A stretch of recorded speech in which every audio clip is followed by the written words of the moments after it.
Titans, go!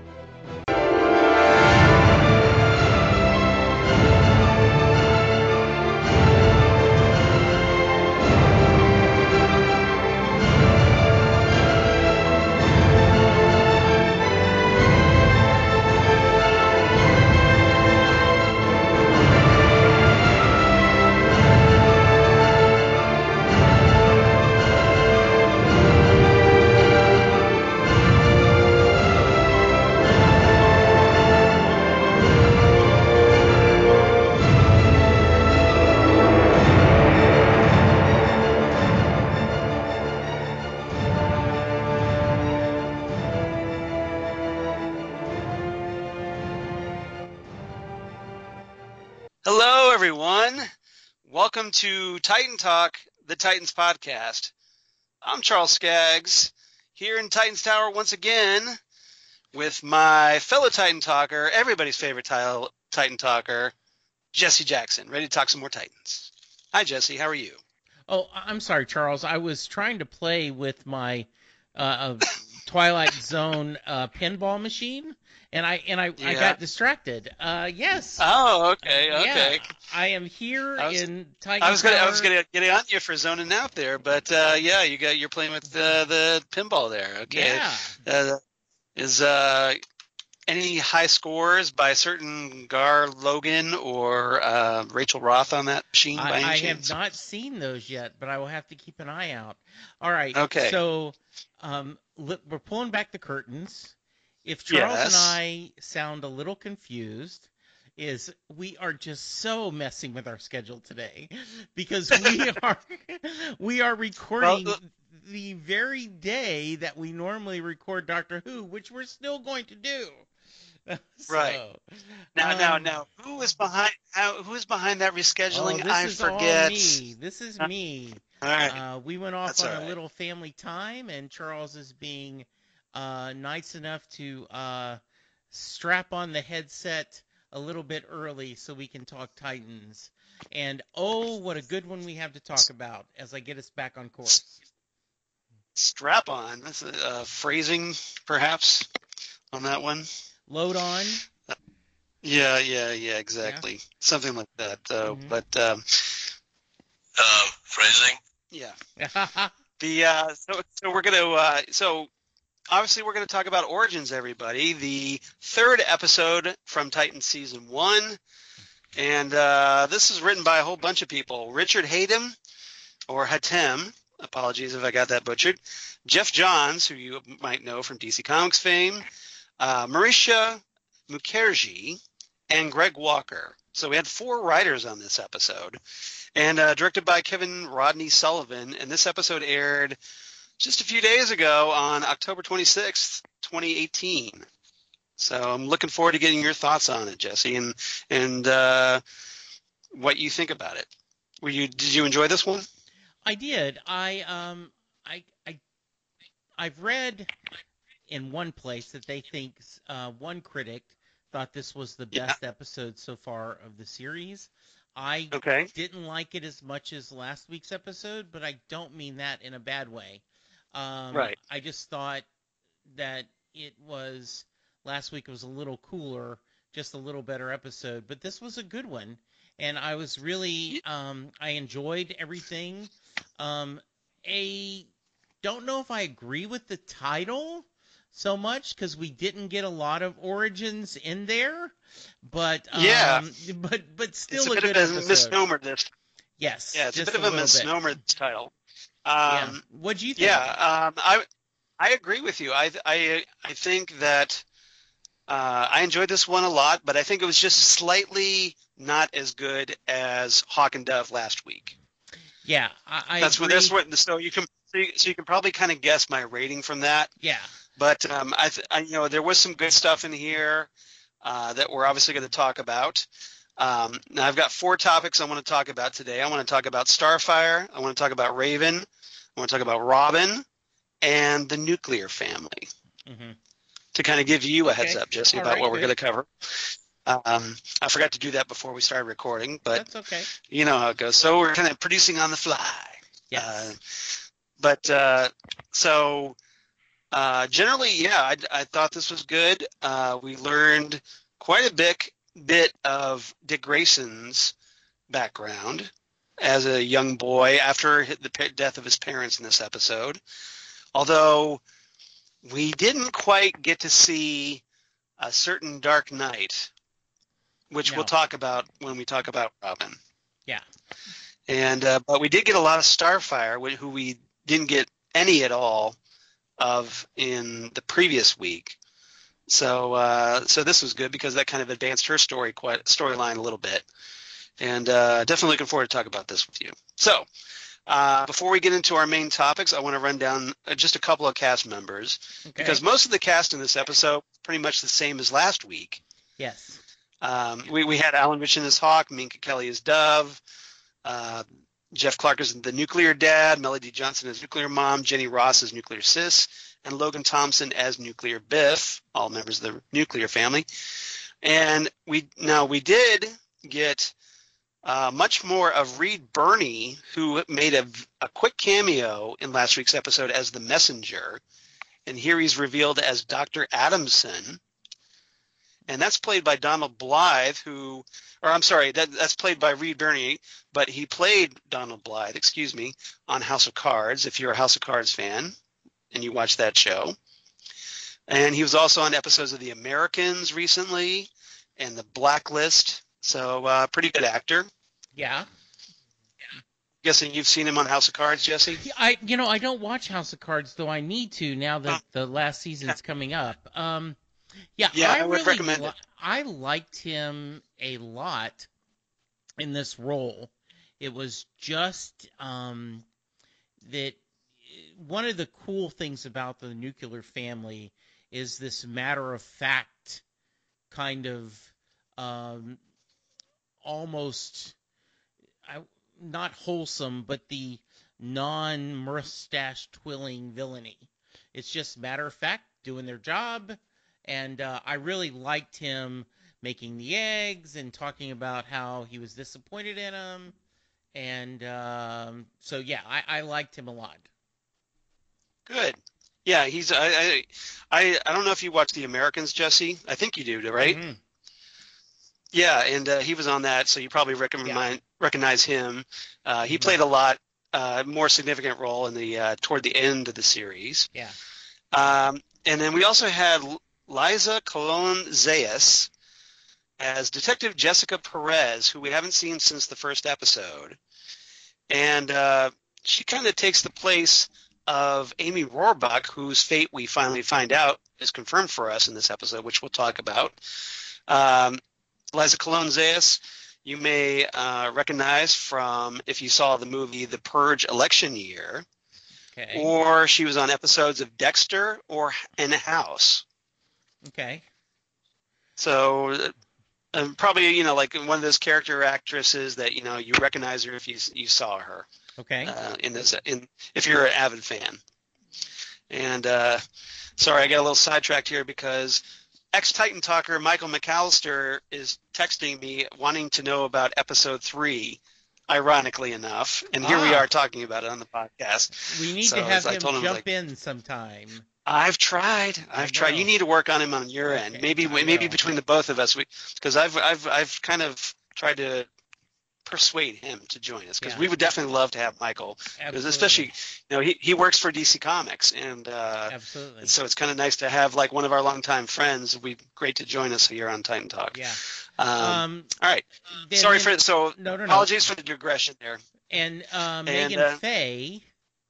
Yeah. Also played kind of the Mother Superior and the nun, and she's always a cool character actor. I like her a lot. Now, what was she? And where have you seen her? Because I'm not familiar with her. She was Miriam Fry in Agent Carter. Oh, okay. She was on Agent Carter. I didn't realize. Yeah. She has been. She has been in tons of stuff. She's just very much a character actor. I've small part in Murder in the First. She was did a small part in Mad Men. Oh, okay. Yeah. I I think did I think not I now I watch. think I Yeah. now I think I remember her. Yeah. She was a small part in Powerless. And so I don't recognize the other things. But yeah, I just her face looks familiar. She was a neighbor in the Bernie Mac show, social worker in the 6 Feet Under. Looks like she played a Okay, pretty big part, Malcolm in the Middle, Kingdom Hospital. So she's been, she's yeah, been her everywhere. her IMDb page is very back, all the way back to playing in '89 on Alien Nation. So Okay. yeah, Oh wow, yeah, that definitely goes way back. All right. So if you're ready, let's go into our main topics this week. absolutely. And I decided to go back to the episode soundtrack for themes this week. So first topic, keep it calm and love, keep it calm and love, and that's the classic from the '70s by Casey and the Sunshine Band, Yes. part of Starfire's disco soundtrack. So yes, we're going to talk about Starfire in this segment. So Jesse, we get the return of Anna Diop as Starfire, and she has quite a notable role in this episode. So I want to get your thoughts on her. What did you think? So I'm just going to get this out there. I don't Okay. understand why they have not changed her clothes. I don't understand why she hasn't changed clothes. It's been Right. several days. I Hmm. think if Yeah, she traveled all the way from Vienna. yeah, So you would think um, that maybe she could swing by, especially since we know she has money because she yeah, gave it to Raven. She could yeah, swing by the old, at least the airport, clothing store and pick herself up some new outfit. yeah. If nothing else, a new blouse. I don't like the jacket, the coat, but so I'm Yeah, just throwing it out there. I don't like that look. However, yeah. I don't. everything Yes. However, everything else about her performance I really like. I think she is funny when she needs to be funny. I think Hmm. I love the cliche that very quickly she trusted um, Dick. She Right. quickly knew she needed to take care of Rachel. And not Right. just well, you're my key to figuring out what's going on. She just seemed to have, you're better off with me, kid. Um, she was very open. Hmm. I like this character a lot. I like her portrayal a lot. I think that um, the when she goes to the storage facility, Yeah. and she is speaking in the foreign language or alien language, I think she does that seamlessly. I just think there is a lot to be said for her role and how she's playing it. So that's why I want to give her. I give it 8.5, 9 on the character. It's just I'm trying to, Oh, you did a special character rating on yeah, this one. just trying not to be distracted by what I think is a bad look. What do you think of her? Yeah. Well, you bring up a great point about the look. I now that I haven't really considered the fact that she should have changed her clothes by now, but I think you're absolutely right about that. You're dead on. That's a great observation. Um, Otherwise, yeah, we get learn a little bit. We get confirmation that apparently this version of Starfire is indeed an alien because she is writing in a strange language that we presume is Tamaranian from the comics, from her planet Tamaran, Right. and speaking in it, even though she says she doesn't quite understand it. Mm-hmm. She can recite it, but she doesn't comprehend it. So the question is, again, how she lost her memory. And hopefully it won't be too long before we get that story. Um, but in the meantime, she's trying to piece herself together, and she goes to Raven, looking for answers, and you mentioned that that even though she didn't really get the answers from Raven, she still felt a need to watch over her. Yes. And that was an interesting comment, that for whatever reason she feels like she has to be protective of Raven for some reason. Like maybe she was tasked with this at some point before she lost her memory, and this little glimmer of what she's supposed to do is what's coming out. Yeah, I really I liked her. Right. Corey Anders with the FBI. I was like, oh Right. look, she's got magic papers. Or she's like it's psychic paper. Oh wait, that's Doctor Who. Yeah, maybe she's like Dean and Sam Winchester. She has all these fake things, but I really liked her, and she came across really sharp, and I think the use of her powers, I am not distracted at all by the hair or her eyes or the makeup. It's just the clothes. I'm okay. She looks a little exotic, which is good for someone who is at least partially. Her makeup does kind of complement the clothes because it's kind of very 70s retro. Yes. This makeup, very glam, this look. Yeah. But what I liked most about Anna Diop's performance in this is that we kind of got to see her more humorous side. Yes. In a little bit. She's pretty quippy in this episode. She gets some good one-liners with Raven. She gets some good one-liners with Dick. And it's kind of nice to see a little bit of that come out. Now, another side of her, though, is, of course, this formidable fighter. Yeah. That, she takes out a bunch of cops early on in the episode, and she takes out Nuclear Dad. Mm-hmm. And if you're familiar enough with Starfire from the comics, you realize that, well, if this is what they're going with here on the show, Starfire was trained by the warlords of Okara, so she knows how to fight. She should be like an expert fighter. So I'm kind of glad to see that coming through. Now, hopefully they make a reference of this as an explanation of how she knows all these fighting moves.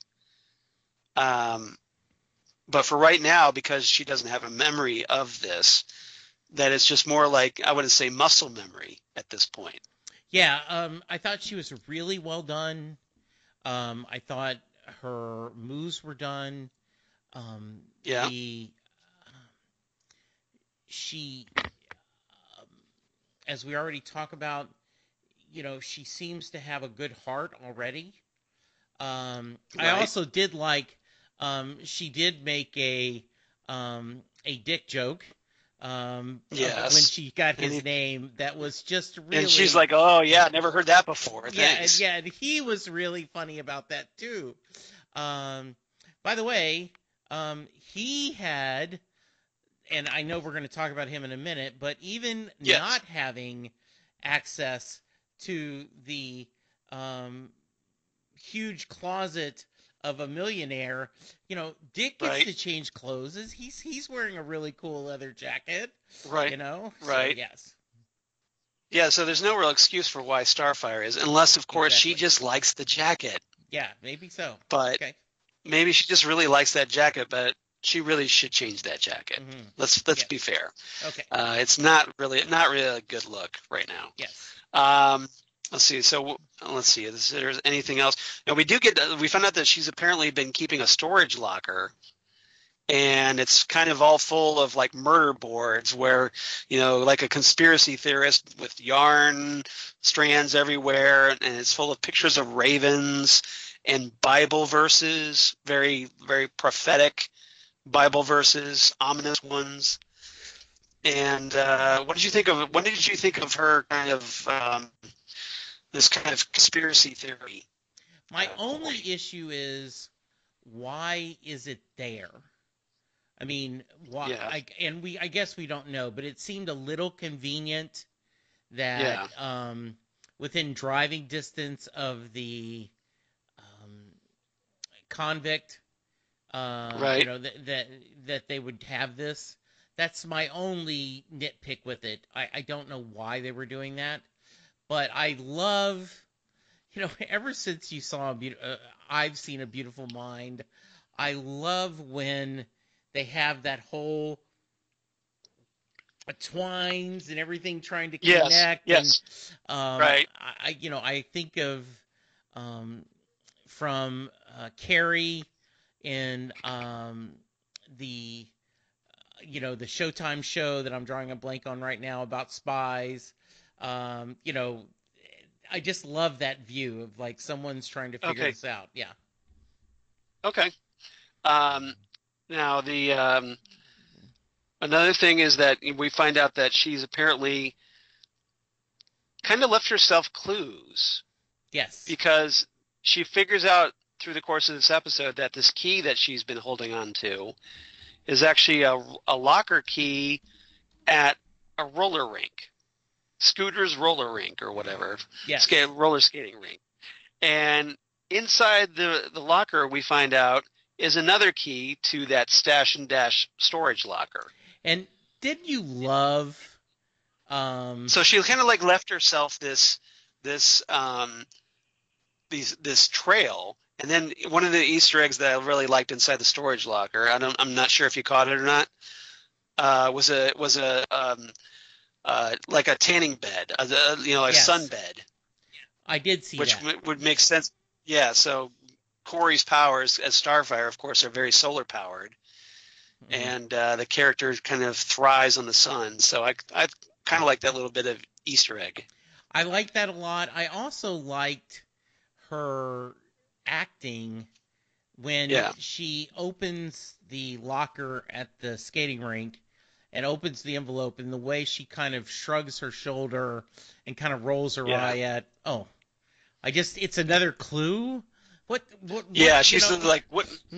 Really? yeah, exactly. I just really like that Yeah, a lot. yeah, that was good. All right. Hmm. Anything else about Starfire before we move on? Nope. Very good. Okay. I think it's nice. Um, she is a fan of the F word, not quite as much as Hawk, but she does say the Yeah. F bomb for a while. Well, yeah. That's apparently we have to remind the viewers that DC Universe can swear all they want. So, Yes, exactly. which which again I'm okay with, but Yeah, I you am too. overuse it and then it loses its punch, in my Yeah. opinion. Hmm. Best used sparingly. Yeah. So I'm definitely not against it.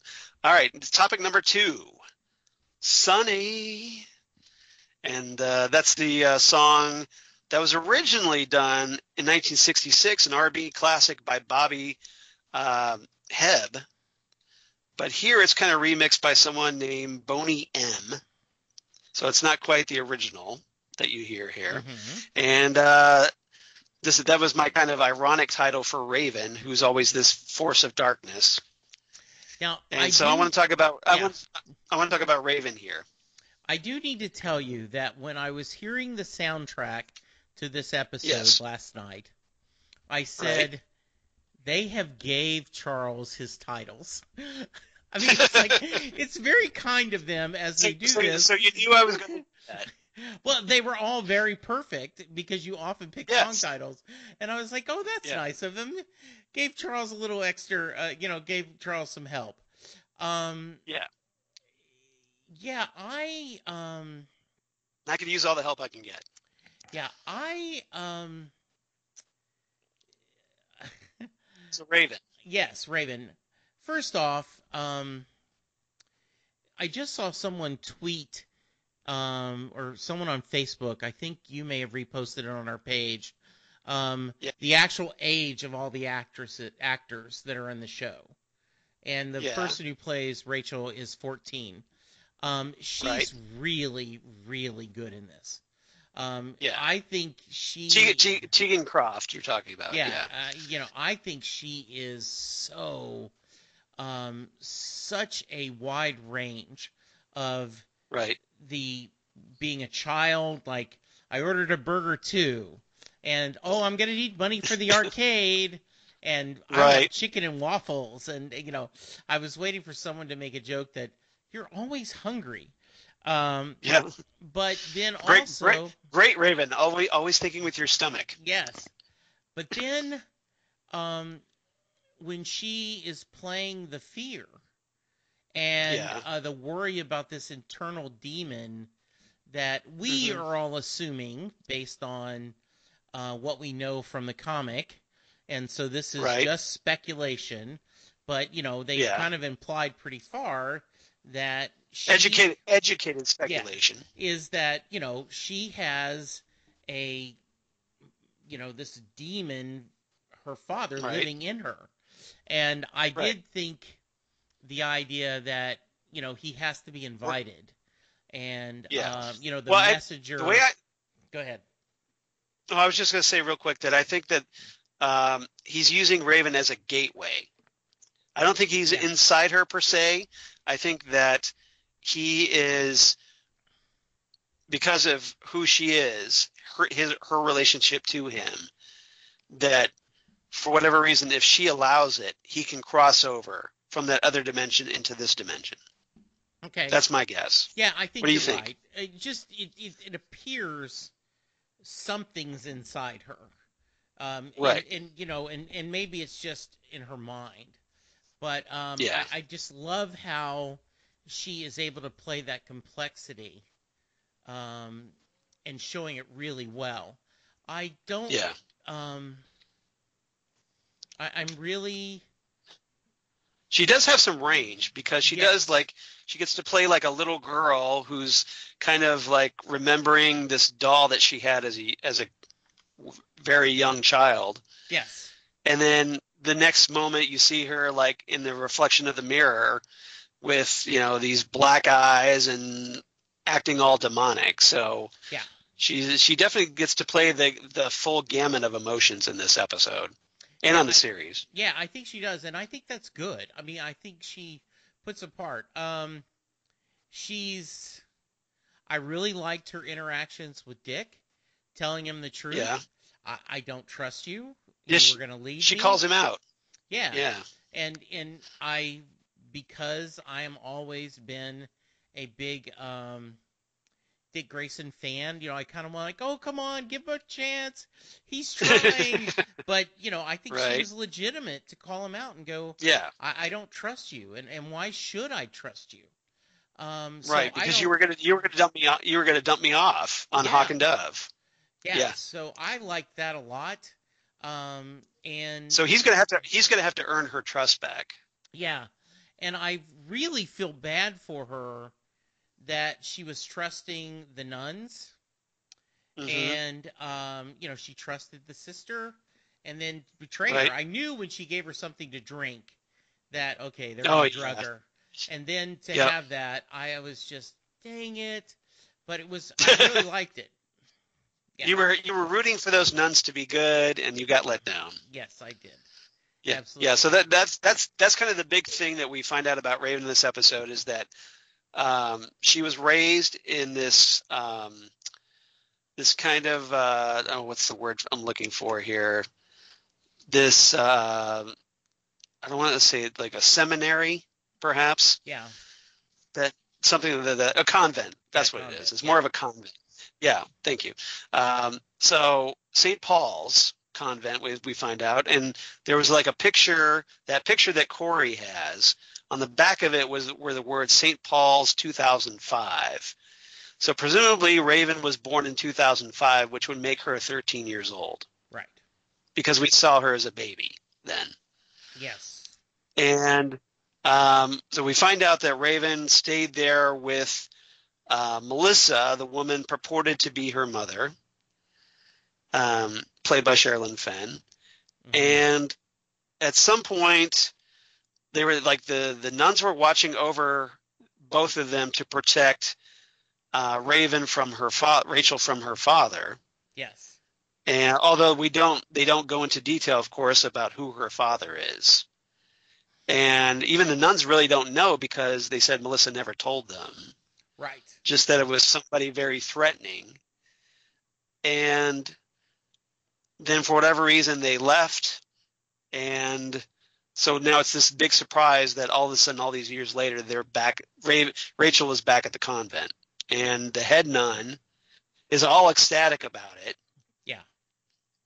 And then all of a sudden flips on a dime and is like, okay, we got to do whatever we can to keep you here. So do you think that they're up to no good, or do you think that they're just completely misguided about how they're protecting Rachel?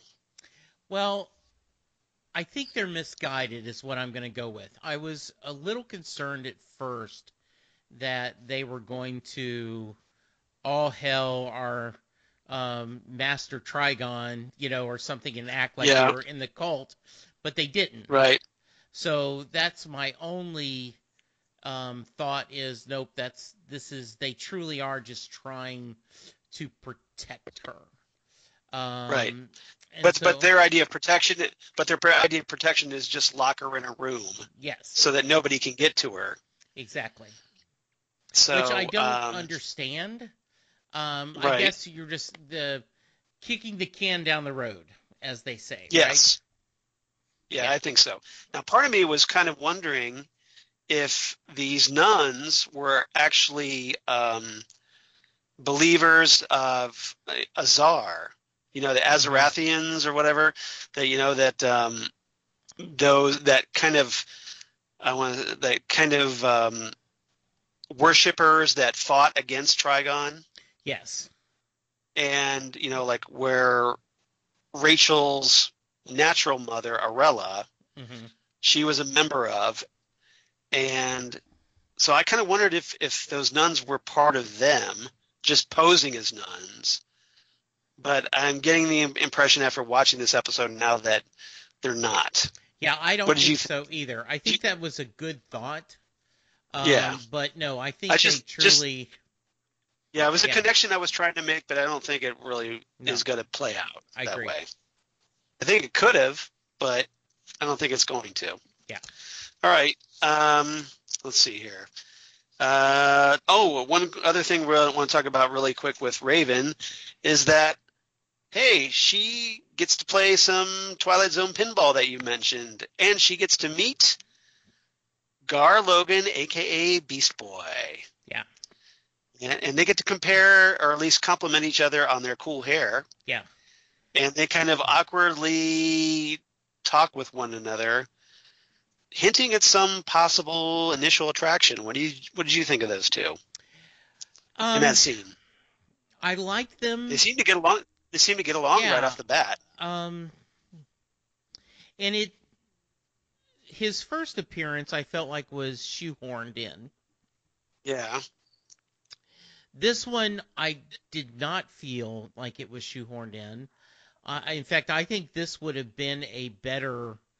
Um, I guess you didn't want to have him wait till the third episode, but I think that was a Right. nice introduction to him because those of us who know the character were like, "Oh, look who that is," and for people who have seen the advanced, read about the show or everything, but if you were just watching totally blind, it was like, "Oh, that's a really cool character. They've got a little thing," and then hopefully next episode we'll see him Right. again, and they'll go, "Oh, okay, yeah." So I liked him. Um, Yeah. It kind of set the table for the full meeting yes, where he meets Dick and Corey, and because he just had this real quick run-in with Dick, and when he showed up to drag Raven away, yeah, but yeah, he did watch her leave, hmm, and I think that's probably going to lead up, obviously, to next week where they kind of all get together a little yes, bit yeah, I agree. for the first time. Okay. Yeah. All right. Anything else about Raven before we move Nope. on? Once again, I really think she is doing well, and very, very. I like what they're doing with the character. Okay. Sounds good. All right. Topic number 3, Highway Tune, which is a song in this episode by Greta Van Fleet, who is that's a modern band that essentially sounds a lot like Led Zeppelin. If you've ever heard any of their songs, Hmm. the lead singer has definitely a Robert Plant. I think intentionally trying to be like Robert Plant, And so if you're a Led Zeppelin fan, you would probably like Greta Van Fleet. Yeah. It's definitely that kind of like an updated version of Led Zeppelin. Mm-hmm. And so they do this song, and that's this kind of song that Dick is listening to as he's driving along. And like as he's trying to track down Starfire Corey based off of the license plate that her whatever stolen car she got is so that's how he's able to narrow down where she is with Raven. So I want to get your thoughts on Robin, and we got this pretty major flashback with young Dick Grayson, who's played by young actor named Tomaso Sanelli, who apparently isn't taking to the idea of Bruce Wayne being his foster father very well. I liked it. Yeah. But I really wanted, and I understand the reason why. So let's. I think I've told you this story before. Years ago, I was in I did a leisure learning course that was Star Trek Next Generation, a discussion of the Prime Directive. And it was a 6-week course. You went every week. You watched an episode, and then you discussed it afterwards. Very fun, just fun course. And the very first episode class, the professor asked the question, and one of the people attending said, well, because the actors are paid to do that. And he holds his hand up and says, I understand that, but if we're going to have any fun in this show, that can't be the answer. So I understand they don't want to cast Alfred or Bruce Wayne because later. So I understand why that person isn't there. But I wanted to see the young Dick Grayson have a discussion with either Alfred or Bruce about, instead of that note saying there's a better way. Yep. If you just trust us, we can do that. I get the impression that they can't. That for whatever reason, the rights to Bruce and Alfred are off limits. That they can talk about Bruce Wayne, other characters can, but you're not going to see Bruce, you're not going to see Alfred because, for one thing, they're on Gotham at the moment. Yeah. On television. And, of course, the movies. But I think primarily because of Gotham right now. I think maybe once Gotham goes off the air, so maybe next year, but it's we could... But it's a totally different universe, right? But I understand that. Yes. But apparently Warner Brothers are for whatever reason, they love to compartmentalize these rights. Yeah. And if, for whatever reason, we're using Batman over here, we can't use Batman over there, vice versa. It's silly and it's nonsense because all their characters are owned by Warner Brothers as a owning DC Comics, DC Entertainment, and they should be able to, in my opinion. Yeah. And it's very frustrating because all we're getting as a result, we get this social worker character introduced, who's the one interacting with Dick on behalf of Bruce Wayne. Yeah. And all we see is a figure that's kind of watching from two-way window mirrors or way up in one of the towers in Wayne Manor, and not directly interacting with the show or standing in a doorway, but nobody ever refers to him by name directly. So it just could be some guy to kind of work around the rights issues. Yeah. It's very frustrating. Yeah. So except for that minor nitpick, I loved the flashbacks. I loved the young rebellious,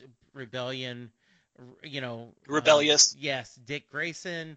I love the whole his eyes seeing, he opens up the closet and it's like of course Bruce is the world's greatest detective, so he could figure out the kids' clothes sizes, but calls up at a department store, just send me one of everything, And so there's all I'm guessing that was Alfred.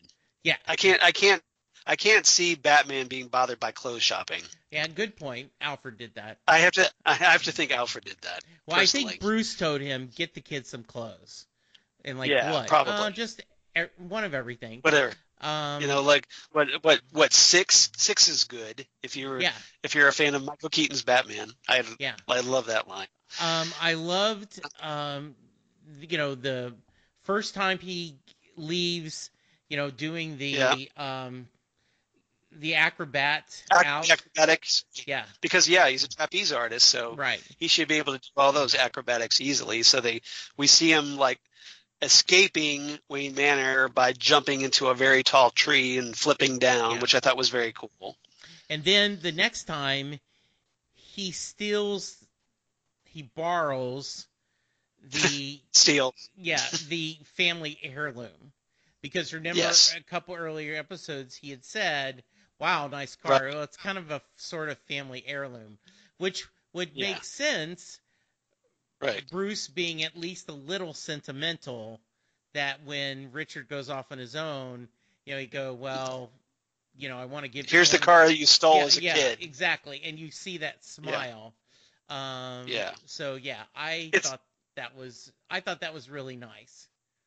Yeah, well, we get that connection. It's not outright stated, but you can pretty much figure it out that the car that the adult Dick Grayson has been driving around, this Porsche, Yeah. was the car that as a kid he stole from Yes, Wayne Manor absolutely. Yeah, so he's obviously very sentimentally attached to it. Yeah. And for whatever reason, maybe he stole it again when he and Bruce had their falling out, and he left. I like to believe that Bruce gave it to him as a I hope you're birthday right. gift, I would. Now, I have a question for so. you. Yes. Yes. How old do you think Dick Grayson is in modern our time? Because they said it was 15 years away. So do you find that the young Dick, is he 10? Is he 12? 13?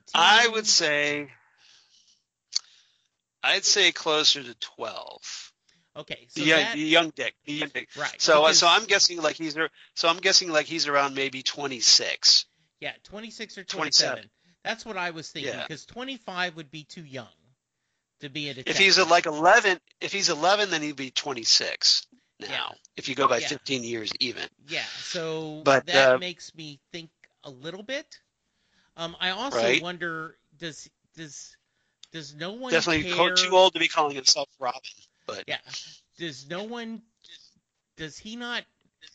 his boss not even care that he's not there at all? I mean, and is he because he's on vacation? That's one of the things I was wondering, because now Dick basically gets a call from Detective Jessica Perez. Yeah. That she basically tells him, she gives him some info saying that there, talks about there were prints on, from the Roth murder weapon, but they didn't belong to Rachel. Yeah. So Dick knows that Rachel didn't kill her mother. Yeah. And then then the Traverse City PD called about a murder weapon. And let's see, that she also tells him that about Corey being an intruder, and there being like that fight at the gas station, where she walks off with Rachel, leaving behind a body. And then she also, oh, by the way, in case I didn't mention it, your partner's dead. Yeah. So we find out that Amy Rohrbach, as I dreaded last week, if you remember, that she was no longer a living person anymore. She was dead. I was really disappointed in that. I was surprised that they killed her off so quickly. I mean, I realize IMDb is not necessarily, reliable gospel, but it does say that, she's there in every episode. I like the actress, and maybe does not spoil the death. Yeah, maybe that's why. Yeah. And I guess the truth is there may not be room for that, but I had hoped, because I liked her so far, and I thought that'd be some interesting interactions to have Right. a partner that isn't aware of your after-hour activities. So we'll Yeah. see. Yeah, Maybe that was an initial idea they came up with when they wrote the pilot, and then yeah, they rethought it for the series. yeah. Maybe It could be. Yeah, that they decided to go in a different creative direction, yeah. I perhaps. think so. Yeah, But and then they're making Perez apparently the liaison character to kind of. I'm guessing Detective Perez will go back to Dick's captain at the yeah. Detroit PD and Hmm. go fill him in on what's going on with Grayson's investigation. Yeah, but it But just seems maybe it's like just yeah, he's got like you would think he'd have to check in more often than he does. I agree, absolutely. Yeah, and still keep his job for one yeah. thing. Is exactly. Yeah. Um, so we find out that like Dick's stealing the car. Uh, although the social worker, excuse me, confronts him about it and says that like I'm not doing it to run away. I'm doing it to get more information about my parents' murder. Yes. And then we find out later on that the social worker tells him that his parents' murder wasn't an accident. Yeah. So now he knows that someone killed his parents. The question is why. Now we from comics fame, Hmm. uh, we know that Dick Grayson's parents were killed by Tony Zuko, Yes. a kind of extortionist that was putting the squeeze on uh, Mr. Haley, the head of the Haley Circus. The question is whether that will be the case here on Titans or not. Yeah. So we'll see. Yeah. What do you think? I I I do find that funny. One of the I looked at a couple of websites just to see what people are thinking about the show, and a couple of people were going, well, questions after the episode, who killed Richard's parents? And I'm like, really? Right. You That's don't know something, this? that. You can at least look that up on Wikipedia, guys. Yeah, It's like it's been out for a long. I guess, and I guess the idea, Or which, maybe they just don't want it spoiled, but yeah, or which will they? I guess I would have been happier if they had said, will they stick to the comic version of or how this happened? yeah, Yes. right, yeah, Yeah. yeah. We don't know. I mean, they could go a completely different direction and be a little twist that it wasn't Tony Zuko. Yeah. But personally, I'm hoping it's Tony Zuko because I want to see that. Hmm. I'd love to see that in live action. Batman the animated series did that pretty well, Yes. and if you remember, um, one of the things I also liked about Dick stealing the car was that it's kind of, if you noticed, it seemed like it was kind of a deliberate nod to Batman Forever because Yes. that whole the garage, Hmm. the Wayne garage, Wayne Manor garage, looked eerily reminiscent of the garage in Batman Forever, if you noticed. Yes. And so and obviously in that episode, or I'm sorry, excuse me, that movie, that 1995 movie, starring Val Kilmer as Batman and Chris O'Donnell as Robin. Robin steals the Batmobile and Hmm. goes on a joyride in that movie. So I got the feeling that that was kind of like a little nod to Batman Forever. Yes. What did you think? Okay. Yeah, I think a little bit. The it he will. I certainly think that um, they're taking in a lot of the Robin mythos and make it their Yeah. own. You have mentioned before that you felt like there's at least a tinge of Jason Todd in this version of Yeah. Robin. Um, I felt that a little bit with him stealing the car and trying to escape Right. and everything. I felt that was a little bit. I'm not sure that was if they're trying to do that or not, but I at least see that, right? Yeah, yeah. Which again, to me, makes no sense because they're going to be introducing Jason Todd later on. Yeah, exactly. If Dick is acting like Jason Todd, who is Jason Todd acting like Yes, absolutely. when we see him? Like, what are we gonna get with Jason Todd? I'm almost afraid to find Yeah, out. exactly. All right. Anything else about Dick Grayson's storyline in this before we move Nope. on? I thought his use of the scanner with the Hmm. computer, um, Yeah. Where kind does of he get those wonderful little toys. toys? Yes. I like that a lot. Like I said, I thought he and Corey had good chemistry together. Yeah. Just overall, I thought it was really well done. Yeah. It wasn't quite the their meeting from the new Teen Titans back in the 80s, was it? No. The first Dick and Corey meeting. Hmm. Yeah, it's a little more antagonistic, Yeah. but presumably, hopefully, they'll become attracted to one another. Yeah. Hopefully, as we'll find out. All right. Fourth and final topic this week. It's a sunshine day, Yes. which is the Brady Bunch, if you can believe Yes, it. it is. Another 70s classic. That was actually their hit back in the day. Hmm. Um, The silver this is the Nuclear platters, Family. right? The Silver Platters? I I think can't that was the remember. I think that was the name because they were trying to buy a platter for their parents' wedding Oh, anniversary. yeah, in the TV show episode. Yes, But they actually released this as a pop hit I know. under the Brady Bunch name. So Yes. yeah, probably to compete with the Partridge Family at the time, I'm guessing. Hmm. But the yeah, I want to talk about the Nuclear Family here because for one thing, we find out that the Nuclear Family, as we catch up with them, they're kind of driving around a little town called Coolville, Ohio.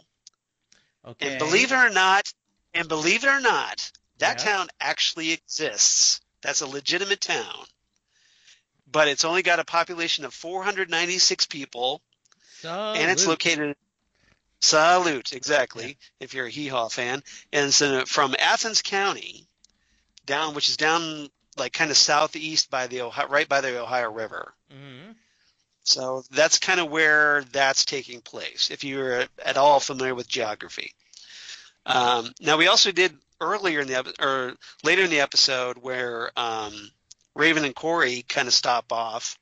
They stop off at this diner called Bulldog's Diner, which there was a road sign. And did you catch that the road sign was 22 miles outside Athens? Okay, which makes Okay. sense if it's in Athens County. And it was also 97 miles outside Columbus. I did see the So, Columbus and so thought of you. Columbus got, Columbus got a shout out. My hometown here Yes. of Columbus, Ohio here. Not my hometown, but my adopted hometown. Hmm. Um, got a shout out. So I was very cool. I was very glad to see that. That's so they're like an hour and a half away from Columbus, so just down the road. And I thought that was kind of cool. So I just want to give a little Absolutely. shout out to Titans for that. Yes. It's good to see the Midwest getting some love finally in the DC universe. Absolutely. All right.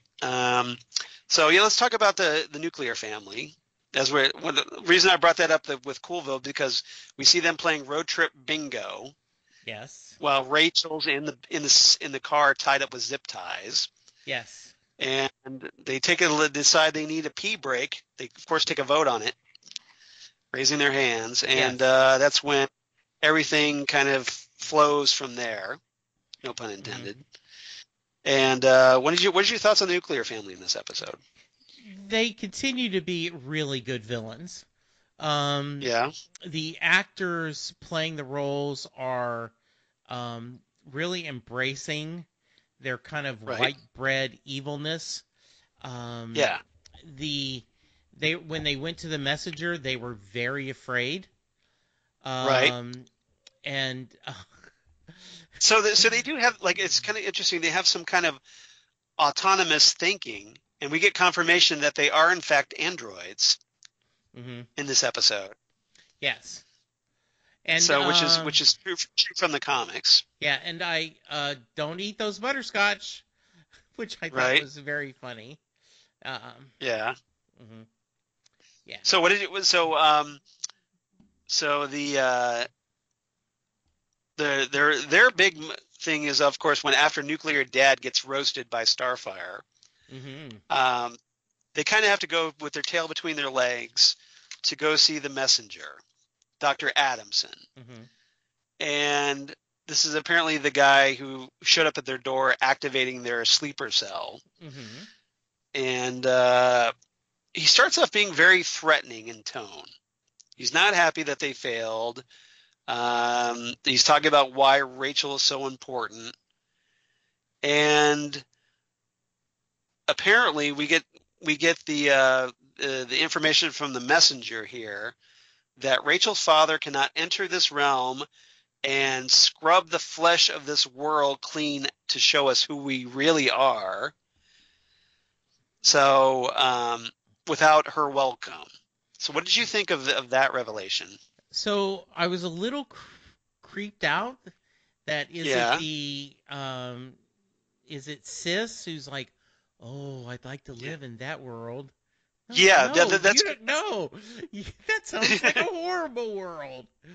well, Yeah. apparently that's what changes the messenger's opinion because he was all ready to kind of e- exterminate them Hmm. as his Yeah, because he had and the list. He had like the so what is he, Alec? remote I don't know, switch. but Yeah. yeah, but he was ready to like push the button and shut them off or whatever. Hmm. But Nuclear Sis bringing up the fact that she'd like to live in a world like or like to see a world like that.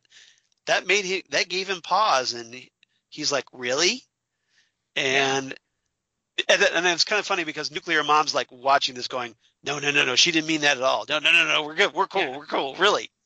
And um, but that is apparently what kind of like, okay, well, I guess you guys deserve another chance then.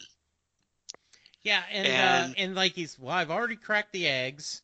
Who wants yes, that was cheese? yes. It was so funny because he's so menacing, and then like, well, I've already cracked the eggs, and you're not sure where he's going with this, and then he's like, Right. okay, who wants the omelet? So Yeah. I thought that was that dark humor was really really fun to watch. Oh, I totally agree. Yeah, and then he talks about like, well, I guess hey, studies have shown that two couple families, are better killing. So Yes. why don't we get you a new dad? Yeah, and they all So look all presumably, happy. yeah, Yay. yep, yep. Hmm. So then they're gonna have omelets. So there we Yeah. go. But so that's kind of where they are. They're kind of like going to be. Presumably, we're going to see them again at some point, Hmm. and we'll see what the rematch holds. With Yeah, I mean, once the Titans are all together. if they're not the big, they certainly are not the big bad, but they certainly are one of the Yeah. reoccurring villains. Well, I think they're like the henchmen for the messenger, Yes. and the messenger is trying to make Raven's father, Trigon, happen. Hmm. Yes. So that's what we pieced together so far. I think at least Absolutely. that's what they're implying. Hmm. All right. Anything else about the nuclear family or the messenger in this episode? Nope. I thought it was really well done. Okay. All right. Anything else about this episode before we go into our favorite lines? Not at all. I did not get any favorite lines. Oh, So I yeah, did. yeah. Okay, please. All right. I'll just go right into mine. Hmm. There's an exchange between Corey and Rachel that I liked where Corey says, "We've never met ever." Yeah, F. yeah, exactly. And That then was really and then she well, and then Rachel replies, that's a weird question, right? yes. And let's see what else. Dr. Adamson says, "I'm making omelets. It seems I may have overshopped." Yeah, And I thought that was it. yes. I thought that was a good line because obviously they're missing Nuclear Dad, Hmm. and he's like slyly implying that that's a really bad thing. Yes. Um, Corey, when they're at the roller rink, she says, "I'm going to change this music before my head explodes." Yeah, that was a good line. That was a good line. Uh, Shortly after Dick and Corey meet, Dick asks Corey, "Who the hell are you?" And then Corey says, "I don't know. Somehow Rachel's the key to figuring me out." Yeah. Very And nice. then of course, the classic exchange that I thought that was probably the best line of the episode between Dick and Corey, where he shows up at the storage locker after she had stolen his car, and Dick says, "Hey, you stole my car. I like my car." And then Corey replies, "How did you find me?" And Dick says, "There's an app for that." Yes, And that it was shows. great. Yeah, So that was probably my favorite line of the episode. absolutely. Exchange. All right. Okay. So what's your rating for this one? Yeah, I like I said, I didn't like it quite as much as last episode, but it was good. So Yeah. I am gonna give it 8.5 um lockers in a skating rink. Okay. That sounds good. I'm right with you. I thought it was just behind last week's episode of the. So I give this one 8.5 as well. I give it 8.5 Twilight Zone pinball machines. Yes, I almost picked that. Um, Yep. this is not. I know this is not the show a lot of people wanted, but Right. I think you have to judge it on what it is, not what you want it to be. At least in my On its own mind. on Yeah, its own merits. yeah, and I think for its own merits, I think they're doing a really good job. Yeah. I think the show definitely has potential. I don't think it's hit its stride yet. No, I think maybe that will change once the Titans are finally all together yeah, and interacting, and then we're really moving forward. I think right now we're still playing setup yeah, I agree. with a lot of things, and we haven't really gotten to the meat of the storyline yet. Okay, That's my take anyway. So hopefully, but we've had a couple of decent episodes in a row, yeah, better than the pilot. So hmm, fingers crossed for the future. absolutely. All right. Now I do have a couple of Titans Tower news real quick. Okay. Uh, One is that apparently episode 10 coming up later in the season is going to explore Hawk and Dove's origin. You know that we kind of thought we'd get this Oh, episode, not so nice. much. Yeah, so apparently at New York Comic Con, Alan Ritchson and Minka Kelly, who played Hawk and Dove, of course, revealed that the premiere DC Universe series will explore how their characters became superheroes in episode 10. Um, Good. Minka Kelly is quoted here. "My favorite episode is one that Jeff Johns and Akiva Goldsman wrote and Akira Kiva directed. It's the origin story of how Hawk and Dove meet before they become Hawk and Dove. That was a really fun episode to get into," she says. Good. So we'll see. And then just a real quick update on the Nightwing movie. We got Chris McKay, the director that was tapped to direct Nightwing, says the movie isn't dead yet. Okay. Now, if you remember, he directed the Lego Batman movie, but Mm-hmm. apparently he posted on Twitter. He responded to a fan asking him what the status of the movie was and if it was dead, and he replied, "No, you're going to have to wait though. Keep hope alive." He Yay. actually he actually said, "Keep hope alive," your favorite saying. And then I thought that was funny.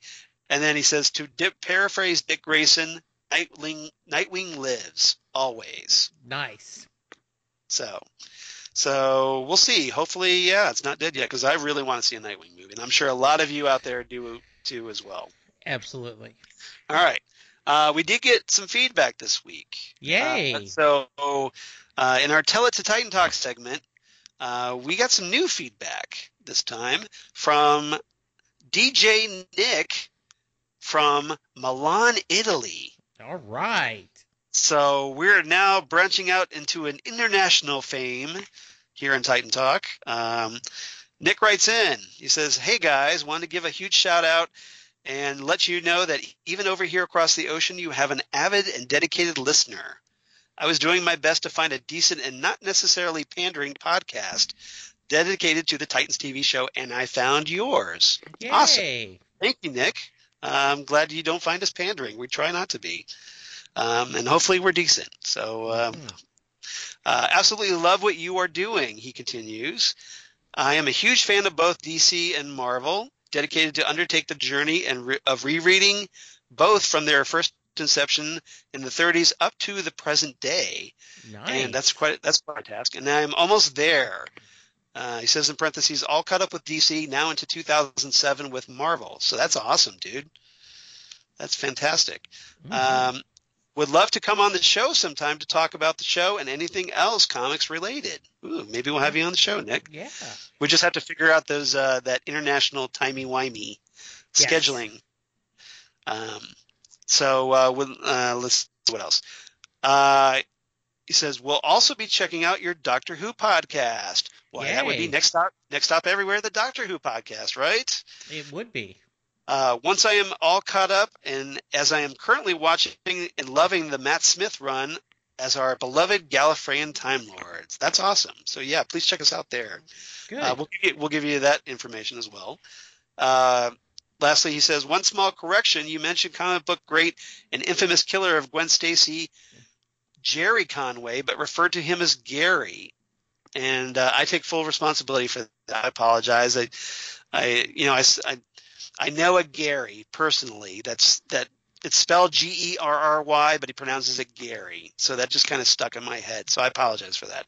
Jerry Conway, the co-creators of characters like the Punisher and Firestorm and all kinds of stuff. Other than that, you guys are spot on and do an absolutely awesome job. Thank you. That's so nice to hear. Thank you so much. Ciao from Milan. DJ Nick, host of the award-winning Whiskey and Cigarettes show and co-founder of the Euro Academy of Country Music. Oh, very nice. Very awesome. So thank you, Nick, DJ Nick. Can I give you your title, DJ? Yes. And thank you so much for checking out Titan Talk. And please tell your friends about us. And hopefully they enjoy us as well. And definitely check us out on Next Stop Everywhere, the Doctor Who podcast. We'd love to have you over there as well. Yes. So we'll just have to figure out the scheduling, and maybe we'll have you on Titan Talk. I'm sure Jesse's prone to one or two international discussions. Yes. So he's done that for Set Listing Bruce. So we can figure that out somehow, I'm sure. Yes, we can. All right, but I just want to say give Nick, DJ Nick, our thanks, and ciao right back at you from the United States. Absolutely. So, all right. Let's see what else. So next time on Titan Talk, before we give our contact information, next week is Doom Patrol. Now this is supposed to be the 5th episode, but it's been pushed ahead a week to episode 4. And this is the one written by Jeff Johns, which introduces, of course, the Doom Patrol. And probably we're going to find out about them through Beast Boy, who was a member of the Doom Patrol in the comics. So looking forward to that. So, Jesse, where can they find you on the interwebs? Well, I can be reached and heard on Next Stop Everywhere, the Doctor Who podcast with Charles. I hear great things about that podcast. Yes, we are going through the new season with the fabulous Jodie Whittaker as the new Doctor. With our co-host, Karen Lindsay. Yes. I am on Set Listing Bruce, the Bruce Springsteen podcast, where I discuss music with fandoms of Bruce fans all over the world, which is why I'm very familiar with working through time zones. You can reach me on Twitter directly at Jesse Jackson DFW. I am on Facebook, Jesse Jackson, Louisville, Texas. Please check it out. Okay. And as for me, you can reach me at Charles Skaggs on the Twitter machine or at Charles Skaggs on the Instagram. We definitely appreciate that. Or you can reach me on Facebook at Charles Skaggs in Hilliard, Ohio. That would be great as well. Or you can reach me at my blog of geeky things. Oh, let me get my thing here. I got to do my sound effect, right? Get this to work. Okay. Damn good coffee and hot. Damn Good Coffee and Hot, where I talk about all the shows that I do for the Southgate Media Group. including Next Stop Everywhere, or the Phantom Zone podcast, where we talk about comic book shows on TV with Karen Lindsay, or Ghost with the Twin Peaks podcast that I do with Zan Sprouse, the wife of our comic book artist Chris Sprouse, and of any kind of comic book sci-fi news about Titans, news about Titan Talk. You can definitely find it there on Damn Good Coffee and Hot, and I would really appreciate if you checked out my little blog. It would be very much appreciated. Otherwise, if you want to reach us here on Titan Talk, just like DJ Nick did, you can reach us at titantalkcast@gmail.com. That's titantalkcast@gmail.com. Or you can reach us on the Twitter machine at Titan Talkcast. Or you can reach us on Facebook at Titan Talk, the Titans Podcast. And then otherwise, you can reach us, or if you would, please go to Apple Podcasts, leave us a rating and review. We'd like to get at least 5 so we can kind of get our reviews out there. So if you enjoy what we do, or just have some thoughts about what we do, we'd appreciate the review, and hopefully it's a good one. So, Jesse, anything else to add? Nope. Great. Do we have anything heading out, or just want to just say goodbye to everybody? All right. Thanks, everyone, for listening. We'll talk to you soon. Doom Patrol next week. Bye, everybody.